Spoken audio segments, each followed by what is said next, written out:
What is the best advice you've ever received? What is? The best advice you've ever received. We should always stay as member of the global community. Mana yang Bapak anggap akan datang lebih dulu? Krisis mana yang Bapak anggap akan datang lebih dulu? Krisis moneter atau pandemi? Krisis moneter. Bagaimana menurut Bapak, apakah Indonesia harus jago kandang atau jago dunia? Oh, Indonesia harus tuan rumah di negeri sendiri dan jago di dunia. Baik. Siapa diplomat atau Menlu versi Bapak yang jadi role model?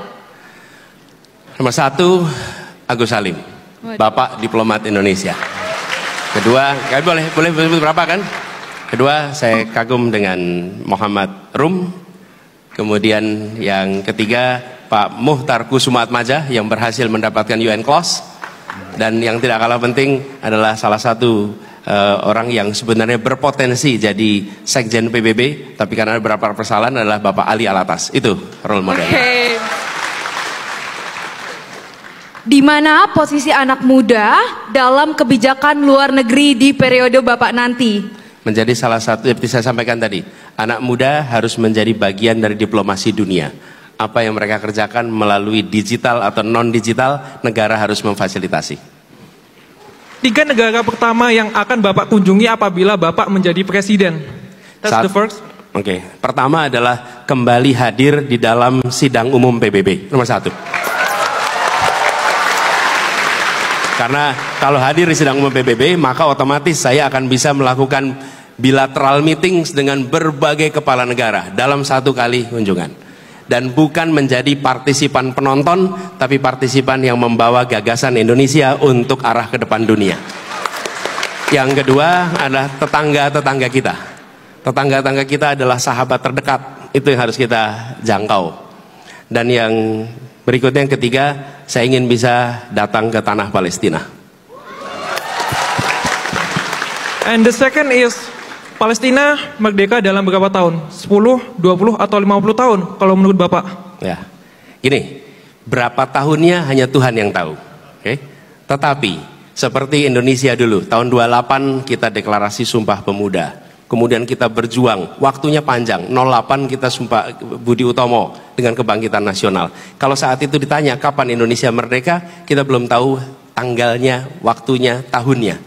Tapi satu hal yang pasti, kita sekarang selalu dukung Palestina supaya kita menjadi bagian dari sejarah yang memperjuangkan Palestina merdeka.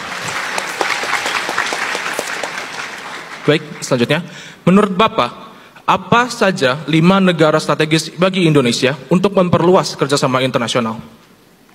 Pertama, dari aspek ekonomi, kita memiliki partner strategis. 1 adalah Cina, Jepang, kemudian Uni Eropa, Amerika Serikat, Singapura. Itu dari aspek itu. Kedua, aspek kebudayaan, aspek sosial, keagamaan. Maka kita punya hubungan yang intensif antara Indonesia dengan negara seperti Saudi Arabia, di mana jutaan orang Indonesia datang ke sana untuk kegiatan keagamaan. Lalu kita juga menyaksikan di dalam kapasitas hubungan internasional. Australia adalah mitra yang penting di dalam konstelasi internasional. Kira-kira begitu jawabnya. Selanjutnya, menurut Bapak, apakah kita dapat mencapai tujuan bersama dunia untuk mencapai suhu dunia di bawah 1,5 derajat Celcius?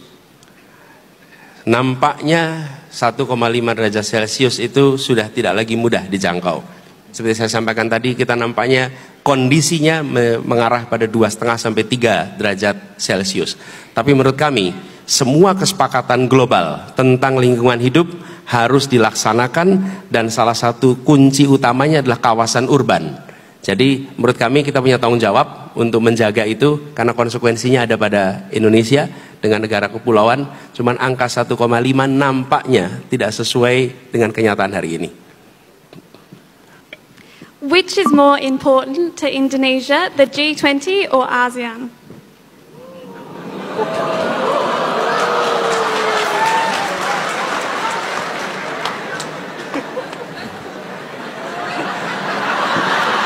The ambassadors are looking at you now. Benedetto. Ya, ambassadors and friends, can you take off your headset, Pak? No, just kidding. Just kidding. Ya, I think menurut saya dengan Indonesia sebagai sebuah negara di Asia Tenggara yang bersahabat, kita harus menjaga prioritas pada ASEAN.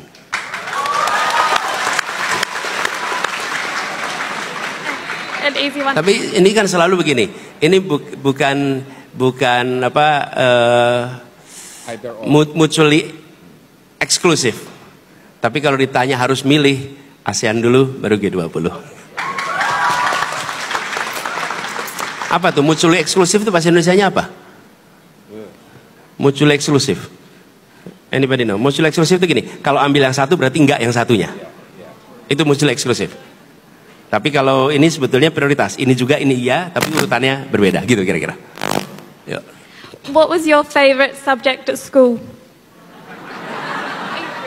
What was my favorite subject when I was in school? Satu, sports. Iya, saya ini dulu pegulat loh. SMA saya ikutnya gulat gitu.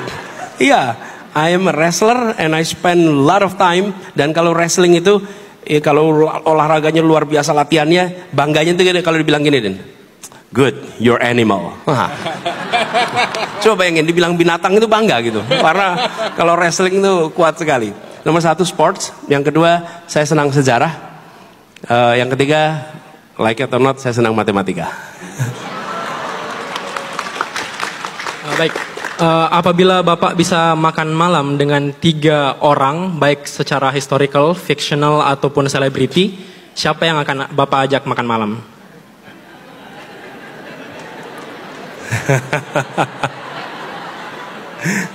Berapa orang? 3 Pak. 3 orang makan malam. Oke, ini boleh fiksional? Boleh Pak. Boleh betul-betul imajinasi total? Iya Pak. Nggak harus hari ini ya? Nggak harus Pak. Jangan sampai salah gitu kan kita. Ini nomor 1 Nabi Muhammad SAW. Nomor 1. Lo boleh milih kan? Nomor 1 itu. Yang kedua saya akan ngobrol sama Nelson Mandela. Nelson Mandela. Kemudian yang ketiga saya akan ngobrol dengan, ini salah satu orang yang saya pernah datangi rumahnya, Mahatma Gandhi. 3 itu. Baik, selanjutnya apabila Bapak bisa menjadi seorang superhero, Bapak ingin menjadi siapa? Apabila Bapak ingin menjadi seorang superhero, Bapak ingin menjadi siapa? Superman, Superhero. Batman, atau Hulk? Gatot Koco.